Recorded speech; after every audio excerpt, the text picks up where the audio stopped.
Hello student, आप सभी का कुमार क्लासेस के एमसीक्यूज डेली जो सीरीज चलता है उसमें स्वागत है। चलिए एक आज नए फिर सीरीज के साथ हम लोग हाजिर हैं। तो आज का सेशन स्टार्ट करते हैं। देखिए, उससे पहले एक बात कहना चाहता हूँ, जितने भी लोग इस सीरीज़ को डेली फॉलो कर रहे हैं तो अगर वो चैनल पे नए हैं तो इसको सब्सक्राइब कर लें और इसको शेयर और लाइक कर दिया करें, क्योंकि देखते हैं जितने भी वॉचिंग टाइम जितने भी वॉचिंग या वॉचिंग दिखाता है उतना लाइक इस पर नहीं होता है। तो लाइक कर दिया गया प्लीज़, अगर पसंद आ रहा हो तो। ठीक है, एक जैसे करंट अफेयर की तरह हम लोग डेली एमसीक्यूज की एक वो लेकर आ रहे हैं सीरीज, जो कि आपके लिए बहुत ही यूज़फुल रहेगा। तो चलिए आज का सेशन यहाँ स्टार्ट करते हैं। जब यूजीटी का इमीटर टर्मिनल ओपन हो तो बेस टर्मिनल का प्रतिरोध क्या होता है। यानी बेसिकली इसमें ये क्वेश्चन पूछा है, जब यूजीटी का इमीटर टर्मिनल ओपन होता है तो बेस टर्मिनल का प्रतिरोध क्या होता है। तो देखिए यहाँ पे क्या होता है, हम जानते हैं यूजीटी क्या होता है। रेड से करते हैं। चलिए, इसमें यूजीटी क्या होता है हमको पता है। यूजीटी क्या होता है, यूनी जंक्शन। यूनी जंक्शन यानी ऐसा ट्रांजिस्टर जो एक जंक्शन वाला होता है। यानी एक जंक्शन वाला हमारा क्या होता है, डायोड भी होता है।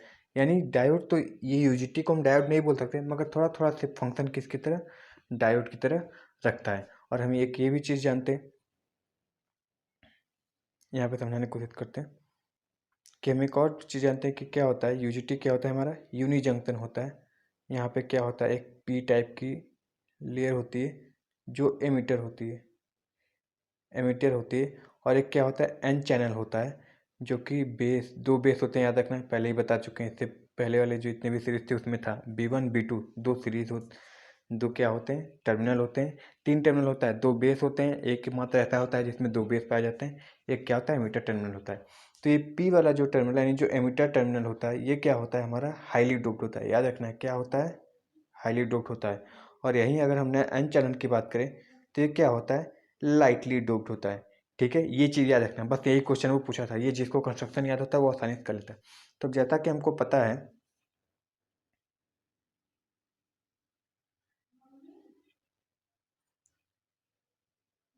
यहाँ पे अब जैसे ये क्या दिया है, ये क्या है, पी एमीटर क्या है हमारा हाईली डोप्ड है और एन चैनल हमारा लाइटली डोप्ड है। तो अगर हम यहाँ से अगर एमीटर टर्मिनल को हटा देते हैं तो हमारे पास केवल और केवल क्या बचता है, ये बचता है।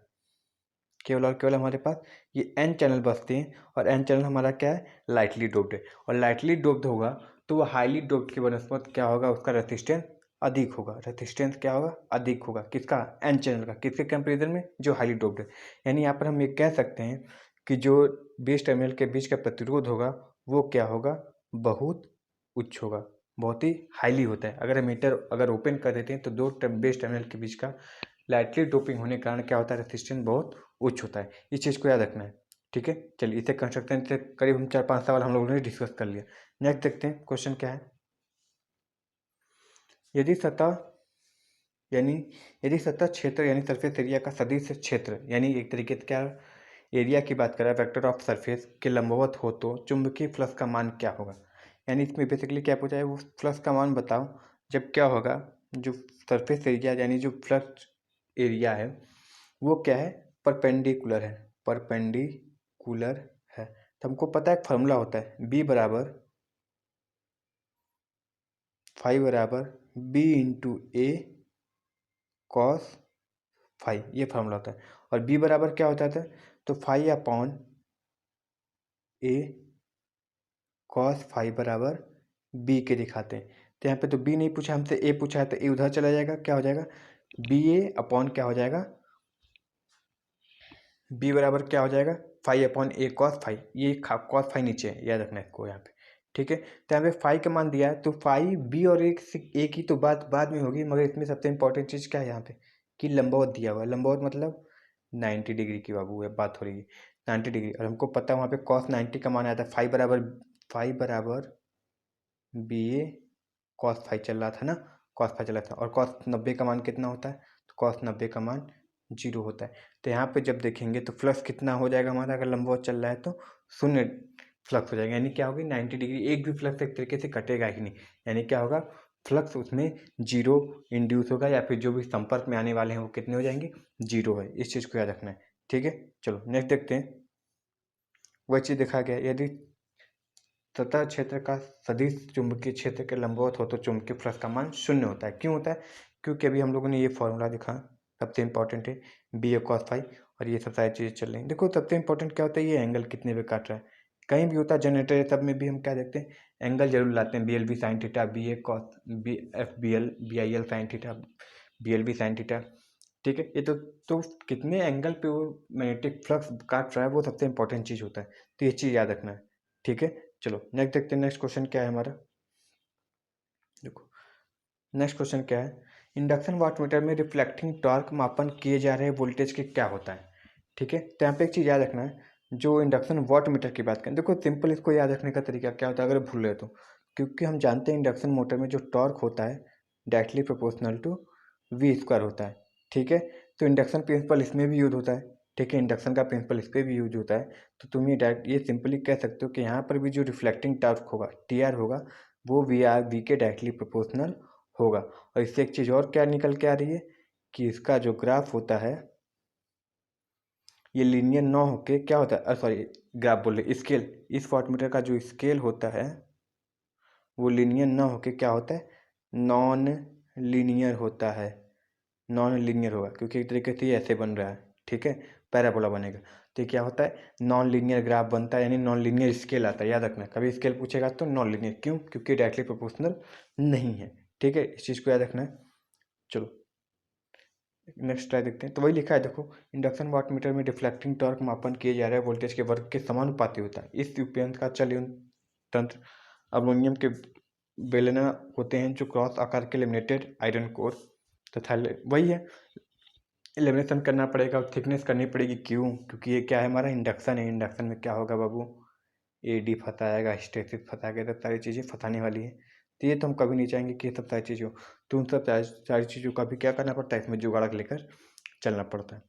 ठीक है, टॉर्क, इसमें कौन सा डैम्पिंग प्रयोग होगा, तो इसमें डैम्पिंग कौन सा प्रयोग होगा, तो याद रखना है एडी। ठीक है, इंडक्शन है तो इसमें डैम्पिंग का प्रयोग एडी होगा। ठीक है, चलो नेक्स्ट क्वेश्चन देखते हैं। निम्न में से किसका प्रयोग स्थायी मैग्नेट बनाने के लिए किया जाता है? सबसे सिंपल क्वेश्चन है, निम्न में से किसका प्रयोग स्थायी मैग्नेट बनाने के लिए किया जाता है? स्थायी मतलब परमानेंट मैग्नेट। तो परमानेंट मैग्नेट के लिए हम किसका प्रयोग कर सकते हैं? अल्निको का प्रयोग कर सकते हैं, स्टील का प्रयोग कर सकते हैं। ठीक है, स्टील का प्रयोग कर सकते हैं, हार्ड स्टील, जिसको बहुत बार यूज़ किया जाता है। और यहाँ पर कोबाल्ट स्टील का भी प्रयोग होता है परमानेंट मैग्नेट बनाने के लिए। ठीक है, क्योंकि इसकी क्या हो जाती है, फिर रिटेंटिविटी अधिक हो जाती है। इन सब की देखो, जिस भी मटेरियल की रिटेंटिविटी अधिक होगी, चुंबकीय मटेरियल की बात करें जिसकी रिटेंटिविटी अधिक होगी, वो हमेशा परमानेंट मैग्नेट बनाने में सबसे अच्छा साबित होगा। और जिसके कम होंगे वो क्या होगा, टेम्पोररी मैग्नेट बनाए जाएंगे। ठीक है, तो यहाँ पे रखना, सिलिकॉन स्टील जो होता है लगभग टेम्पोररी मैग्नेट के लिए प्रयोग किया जाता है। ठीक है, परमानेंट मैग्नेट के लिए नहीं प्रयोग किया जाता है। तो यहाँ पे ऑप्शन क्या हो जाएगा, ऑप्शन डी सही हो जाएगा। ठीक है, चलो नेक्स्ट देखते हैं। वही लिखा, कोबाल्ट स्टील का प्रयोग स्थायी मैग्नेट बनाने के लिए किया जाता है यदि किसी चुंबक गुण रखने वाले पदार्थ है जैसे इस्पात या तक चुंबकीय क्षेत्र रखा है, तो इंडक्शन चुंबक के कारण क्या होता है, वो जब एक बार क्या कर लिए, एब्जॉर्ब कर लिए मैग्नेटिक फील्ड, तो उसको छोड़ना यानी फ्लक्स को बाहर निकालना मुश्किल ज़्यादा है, क्योंकि तब रिटेंटिविटी हाई होती है। तो यही मेन कारण है। ठीक है, चलो नेक्स्ट क्वेश्चन देखते हैं। ये तो हो गया यूजीटी मीटर वाला, बहुत तुच्छ होता है। अभी बताया कारण क्या था, लाइटली डोपिंग के कारण। और जो हमारा पी टाइप होता है मीटर क्या होता है, हाईली डोप्ड होता है। तो क्या होगा, हाईली डोप के कारण रेसिस्टेंस कम हो जाएगा, लाइटली डोप के कारण रेसिस्टेंस ज़्यादा हो जाएगा, क्योंकि डोपिंग अधिकतर होते ही के लिए रेसिस्टेंस के लिए। ठीक है, कम ज़्यादा करने के लिए, कंडक्टेंस बढ़ाने के लिए। चलो नेक्स्ट देखते हैं। ये तो फिर सिंपल क्वेश्चन है, इसको ज़्यादा टाइम नहीं लेंगे। वेट रेजिस्टेंस ब्रिज का प्रयोग ही क्यों करते हैं, सामान्य यानी सामान्य की बात बोल रहा है, ना तो हाई ना तो लो, मीडियम रेंज के लिए प्रयोग करते हैं, मीडियम रेंज के रेसिस्टेंस को मापने के लिए। ठीक है, निम्न प्रतिरोध सबसे फेवरेट, केल्विन या पोटेंशियोमीटर। उच्च का मापने के लिए किसका प्रयोग करते हैं, मेगर, मेगा ओम। ठीक है, इन सब सारी चीज़ों का, डायरेक्ट डिफ्लेक्शन मेथड, इन सब सारी चीज़ों का प्रयोग हम करते हैं। और केबल का इंसुलेशन के प्रतिरोध मापने के लिए भी सबसे फेवरेट ऑप्शन क्या देता है, मेगर, इसको याद रखना है। ठीक है, जो कि मेगा ओम में मापता है। ठीक है, चलो इसको हटाते हैं, नेक्स्ट देखते हैं। वही है, सामान्य प्रतिबंध मापने के लिए होता है, और जो हाई लो हो तो उसका तो बता ही दिए, जो फेवरेट क्वेश्चन पूछता है। अच्छा देखो इसमें क्या क्वेश्चन है, यदि किसी इंडक्शन मोटर में रोटर का प्रतिरोध कम हो तो धारा का मान क्या होगा। अब तुमको भी पता है कि हम स्टार्टिंग टॉर्क बढ़ाने के लिए या फिर स्टार्टिंग करंट को लिमिट करने के लिए हम स्टार्टर का प्रयोग करते हैं, ठीक है। स्टार्टर बैटरी के लिए क्या होता है, उसमें हम रोटर में एक्स्ट्रा रेसिस्टेंस जोड़ते हैं, जिससे क्या हो, कोई स्टार्टिंग करंट जो 5 से 7 गुना अधिक कर लेता है उसको लिमिट कर सके। तो उसको लिमिट कौन करता है, हमारा जो एक्स्ट्रा स्टार्टर लगाते हैं, ठीक है। मान लो स्टार्टर तो जो टॉर्क वो देता ही, मगर फिलहाल क्या करता है, जो 5 से 7 गुना करंट अधिक लेता है उसको भी लिमिट करने का काम करता है, ठीक है। तो उसमें लिमिट कैसे करंट करता है, हम एक्सटर्नल रेसिस्टेंस लगाते हैं। तो जब भी रेसिस्टेंस का मान अधिक और रेसिस्टेंस उसमें एक्सटर्नल जोड़ेंगे तो हमेशा क्या करेगा, 5 से 7 गुना करंट को कम करने का काम करेगा। यानी अगर हम रेसिस्टेंस बढ़ा रहे हैं तो आर्मेचर करंट क्या करता है, वो कम करता है, यानी आइए लिख देते हैं सिंपली, तो क्या करता है, कम करता है।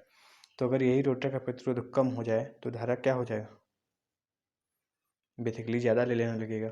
और सिंपल सी बात है, रेसिस्टेंस और धारा कभी भी एक दूसरे से बनती नहीं इन दोनों की। तो एक बढ़ता है तो दूसरा घटता है, दूसरा बढ़ेगा तो पहला बढ़ेगा, ठीक है। तो इस चीज़ों को याद रखना है। स्टार्टर का एग्जाम्पल लेके समझना चाहो तो सिंपल है, समझ सकते हो, ठीक है। चलो तो बाबू देखो, पसंद आए तो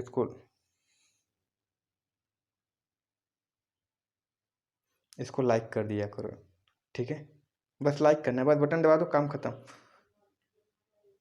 शेयर किया करो, और जो नए हैं उससे बोल, आप लोग क्या कर लें, इसको सब्सक्राइब कर लो, क्योंकि ये डेली क्विज डेली चलती है, ठीक है। ये डेली क्विज आती है, जो देख लो हवा वाला क्वेश्चन है। अब जो ज़्यादा ट्रेंडिंग क्वेश्चन है इलेक्ट्रॉनिक्स हो गया, जैसे एमीटर, यूजीटी, मॉसफेट, एफईटी, तब अब ज़्यादा ट्रेंडिंग आ रहे हैं, ठीक है। अब रेजिस्टेंस जोड़ने घटाने वाला चक्कर बहुत कम हो गया। पेपर में आएंगे तो 10 में से एक क्वेश्चन रहेगा करने वाले, 6 से 7 क्वेश्चन क्या रहेगा तुम्हारा, इलेक्ट्रॉनिक्स, पावर इलेक्ट्रॉनिक्स, मोटर, जो कि अच्छे अच्छे टॉर्क से रिलेटेड, ठीक है, कॉन्सेप्चुअल क्वेश्चन आएंगे। तो उन सब चीज़ों पे ज़्यादा ध्यान दिया जा रहा है, इसलिए डेली एमसीक्यूज करके एक क्वेश्चन लगा रहे हो तो तुमको बहुत सारी चीज़ें क्लियरिटी के साथ बताई जा रही है। तो चलो आज का सेशन ये पे ऑफ रखते हैं, मिलते हैं नेक्स्ट वीडियो में। Thank you very much and all the very best.